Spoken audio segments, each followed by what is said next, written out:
Hola, soy Juan Carlos Morales.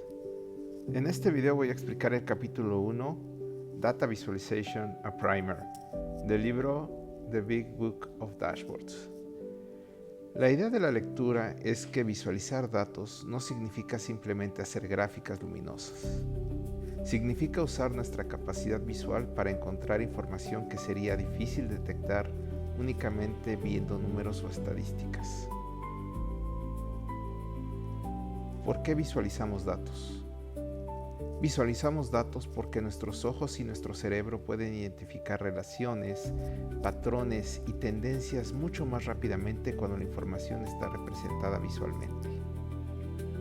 El libro muestra un ejemplo muy claro con una tabla de ventas. Aunque tenemos exactamente los mismos datos en una tabla y en una gráfica de líneas, la tabla nos obliga a revisar los valores uno por uno. En cambio, la gráfica permite ver inmediatamente cómo se comportan las diferentes categorías a través del tiempo. De hecho, el libro explica que una visualización puede funcionar como una especie de apoyo para nuestra memoria de corto plazo, porque transforma muchos datos individuales en patrones que podemos interpretar de manera más rápida. Por eso, para mí, visualizar datos es principalmente convertir información difícil de interpretar en algo que nuestro cerebro pueda reconocer rápidamente. ¿Qué demuestra el cuarteto de Anscombe? El cuarteto de Anscombe demuestra algo muy importante. Los números y las estadísticas por sí solo no siempre cuentan toda la historia. El ejemplo presenta 4 grupos de datos que tienen propiedades estadísticas muy similares. Si solamente observamos una tabla o algunos valores estadísticos, podríamos pensar que los 4 grupos son prácticamente iguales. Pero cuando los representamos gráficamente, descubrimos que los patrones son completamente diferentes. Uno muestra una relación aproximadamente lineal, otro tiene una curva, otro tiene un punto que funciona como un valor atípico y otro concentra prácticamente todos sus puntos en una misma posición. La enseñanza que me deja es que no debemos analizar los datos solamente desde los números. Una estadística puede resumir información, pero una visualización puede revelar patrones, relaciones y valores atípicos que ese resumen puede ocultar. En otras palabras, antes de sacar conclusiones de los datos, también necesitamos ver cómo se comportan. ¿Qué es un atributo preatentivo? Un atributo preatentivo es una característica visual que nuestro cerebro puede procesar prácticamente de manera inmediata, antes de que pongamos atención consciente en todos los elementos de una visualización. El capítulo utiliza un ejemplo muy sencillo: encontrar todos los números 9 dentro de una gran cantidad de números. Cuando todos tienen el mismo aspecto, tenemos que buscarlos uno por uno. Pero cuando los 9 aparecen en un color diferente, nuestro cerebro los identifica rápidamente. 3 ejemplos importantes son color, tamaño y longitud. El color puede hacer que un elemento destaque inmediatamente. El tamaño puede llamar nuestra atención hacia determinados elementos. Y la longitud es especialmente útil para comparar cantidades.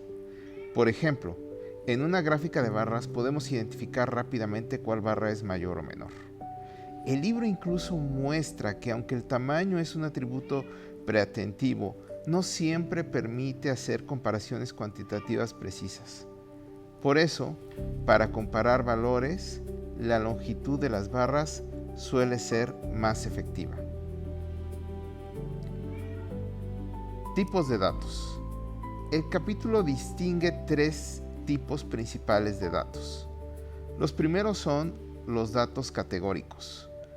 Son etiquetas o categorías que no tienen un valor numérico inherente.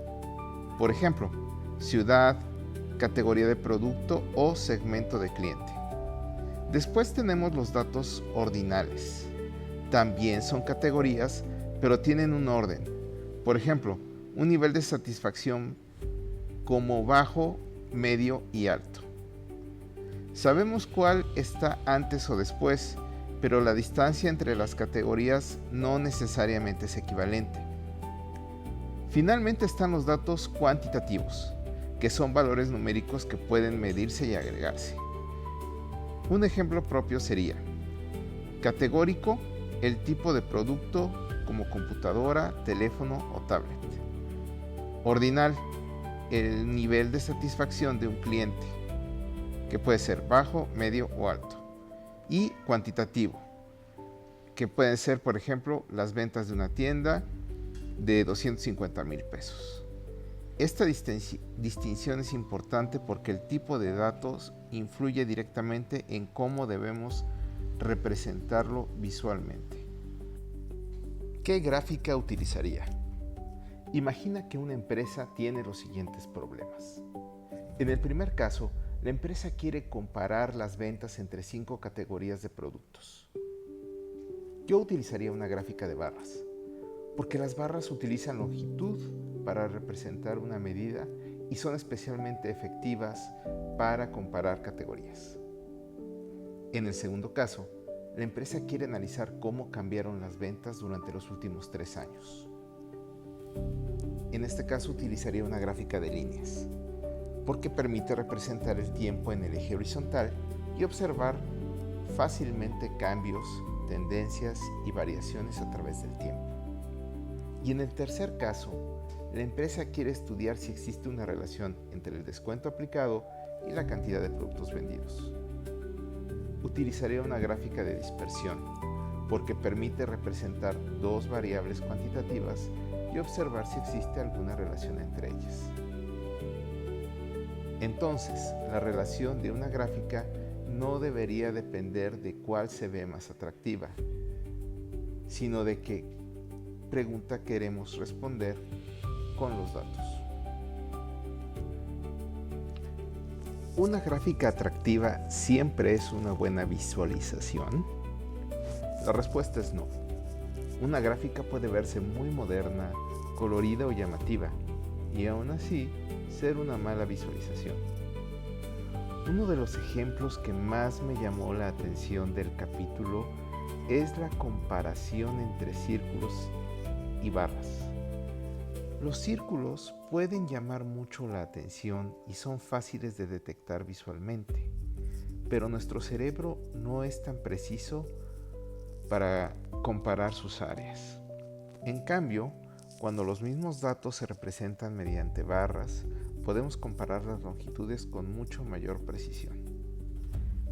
El libro también explica por qué no recomienda las gráficas de pastel. Aunque son muy comunes, nuestro sistema visual tiene dificultades para comparar con precisión los ángulos y las áreas de sus segmentos. Otro punto importante es que utilizar demasiados atributos visuales al mismo tiempo puede generar confusión. En el capítulo aparece un scatter plot que combina posición, color y forma y resulta muy difícil de identificar el patrón. Cuando los mismos datos se separan en diferentes paneles, la información se vuelve mucho más clara. Por eso, una visualización debe ser siempre primero clara, funcional y fiel a los datos. La estética puede ayudar, pero nunca debe estar por encima de la comprensión. Reflexión final.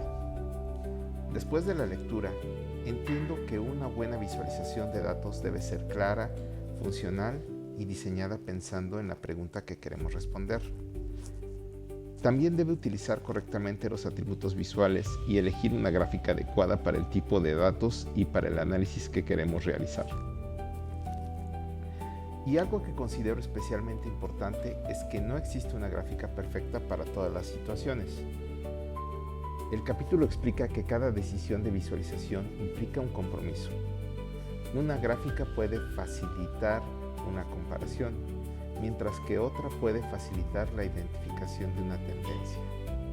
Por eso, antes de diseñar una visualización, primero debemos preguntarnos, ¿qué necesita que la persona que está viendo pueda entender? Para mí, esa es la principal enseñanza del capítulo. Una buena visualización no es la que tiene más colores, más elementos o el diseño más espectacular, sino que es la que permite entender los datos de manera rápida, precisa y clara. Muchas gracias.